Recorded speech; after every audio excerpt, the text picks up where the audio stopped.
Баршаңызға сәлем, сіздермен бірге арайлым. Бүгін сіздерге жүктілік кезінде жыныстық қатынасқа түсу қаншалықты дұрыс жайлы ақпаратпен бөлісемін. Алдымен қазақ тілді каналға тіркеліп, лайк басып, қолдап кетіңіз. Видеоның соңына дейін көріңіз.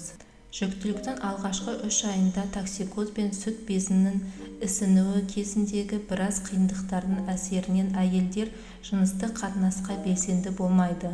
Мұндай жағдайда ері түсінік таныту керек. Екінші 3 айлығында көптеген қиындықтар артта қалып, төсек қатынасына деген құлшыныс артып, әйелдердің бойында өзгеше сезімдер мен құмарлықтар пайда болуы мүмкін. Жүктіліктің дұрыс өтіп жатқанына сенімді болса, бұл жағдайға еш қауіп жоқ. Оған мамандар да қарсылық білдірмейді. Тіпті олар бұл 3 айлықты екінші бал айы деп атайды екен. Соңғы 3 айлықта әйелдердің іші өсіп қалғандықтан біраз қиындықтар туындайды. Жыныстық қатынас кезінде күйеуі жарына ыңғайлы қалыпты таңдау керек. Сондай-ақ 3 айлықта көп мүмкіндік те бола бермейді. Себебі босанатын уақыт жақындағандықтан әйелдің көңіл күйі де аяқ асты өзгеріп отырады. Егер жүктілік қалыпты болмаса, жыныстық қатынастан соң өзіңізді жайсыз сезінсеңіз, дәрігерге барған жөн.